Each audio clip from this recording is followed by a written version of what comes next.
Okay, so today we're on the mountain ranch checking cows, and I just wanted to show you guys the condition of this place. All of these hills up here have been farmed by the homesteaders, so where it's kind of bare, and they grew wheat, and when they left it, it's just turned to cheatgrass. There is some bunch grass, but it's not very good. So we've been trying to plant some of these areas, but we did it this last fall, and hardly anything took because it's been so dry. But our saving grace up here is we have a bunch of natural springs, and so this is probably our best one. And then you can see it coming out here, and it goes on down the way, and the cows have grazed it pretty good because everything's already dry and drying out. If you can see, these long tufts of or blades of stuff is iris, wild irises, but you don't really want those taking over.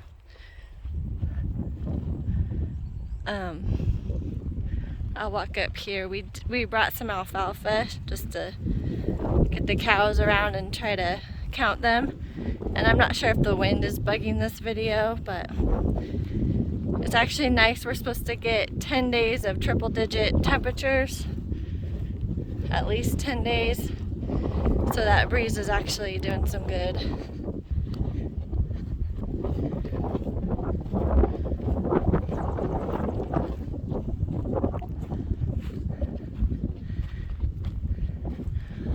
Only a few cows are here.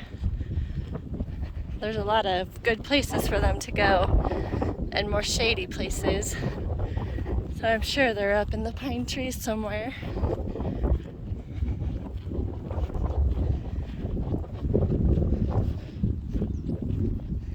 If I can show you up here, you can see the green coming down the hill. There's natural springs up there too.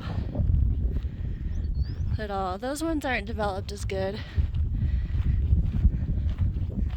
But they all flow down and make the grass grow.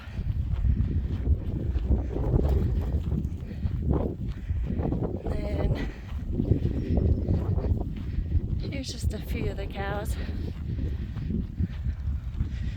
This first one is the Dexter cross.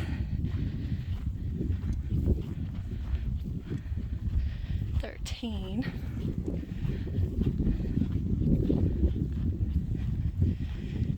And she is in the same little herd as her mom. And her mom has a new baby, and she has a baby.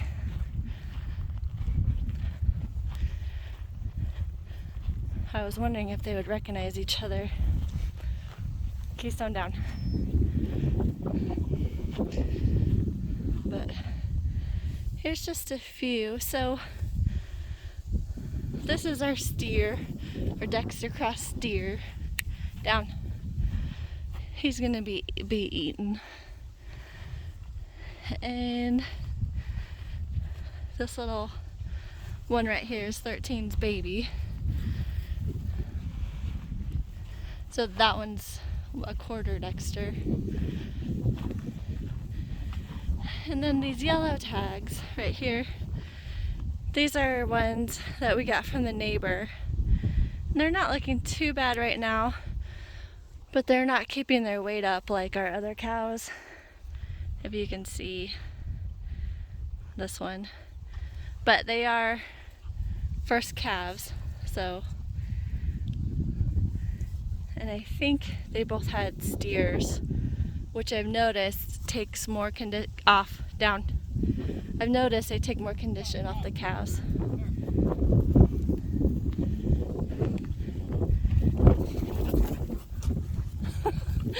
Almost got taken out by the cow. I wasn't paying attention.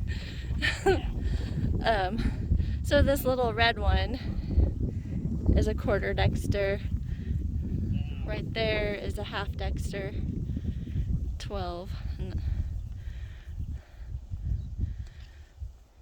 Anyways, these are kind of the misfits that didn't fit in. So I don't know where the rest of the herd is, if it's broken up more.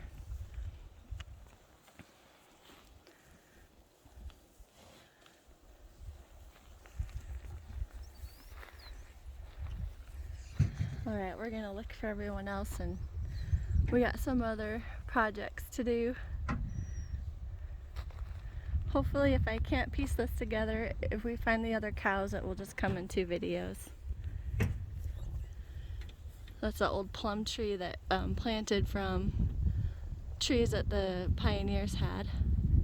Didn't plant from it, but the seed came and it started growing. Alright. Okay, just in case I could not piece this video together with the other one, I'm trying to show everyone what the drought is doing to our property and how we're doing. We are still at the mountain ranch, and we thought the rest of the cows would be in this pasture, but they are not.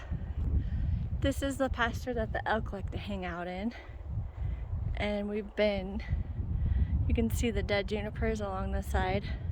We've been thinning those out so that they don't encroach in this opening area. And this area is green because there's a spring at the top of it, and it runs down through here. And most of this grass in here is perennials. There's not really a lot of grass. Oh, but look at this spring. I don't know if you can see. I'm not sure if you can see the water in there, but it's still running pretty good.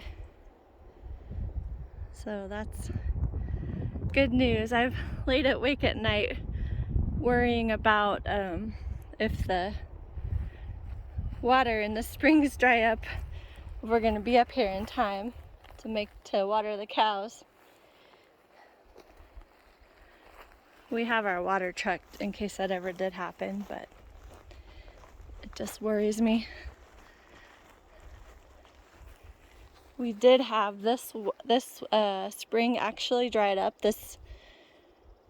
like 2 months ago, and we thought, uh-oh, because of the drought.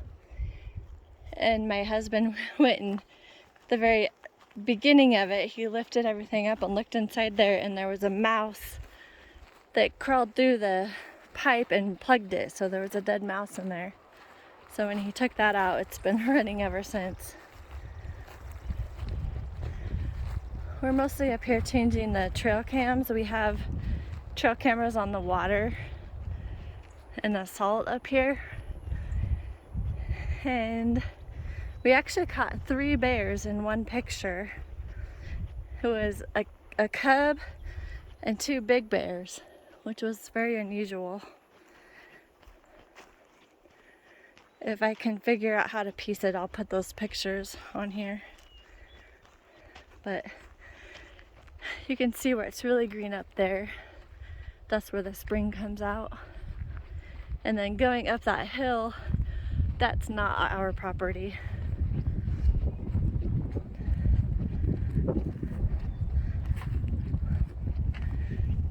And we're probably gonna shut this off from our cows pretty soon so the elk can have it. The elk like to be on that hill, and I guess there's like a creek or something on the other side of it, so they like to hang out there and then into those trees, and then they come down through here.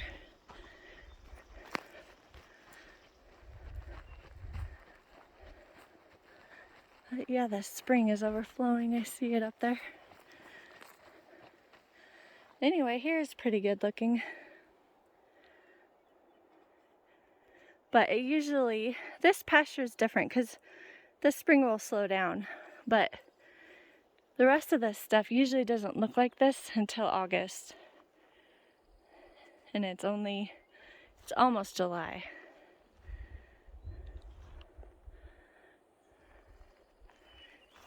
All right.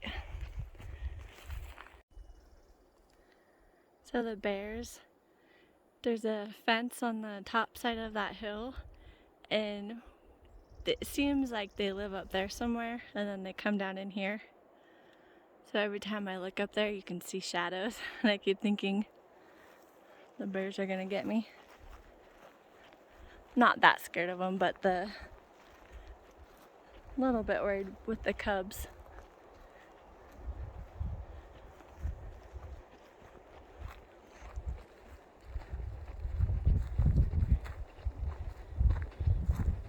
When we lived in Colorado, we would hike all the time and trail run, and we'd always come up on bears, and they would be so busy like digging in the ground or doing things that they wouldn't even notice you were there until you were right up on them.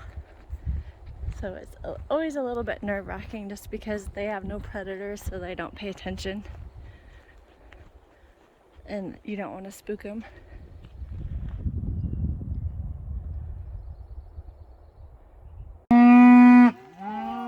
They found us.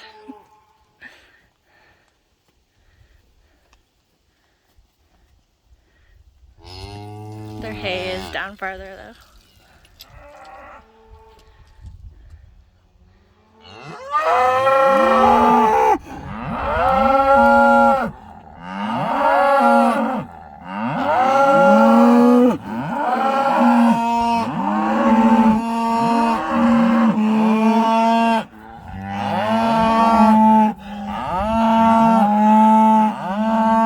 They look so good. Down. Down.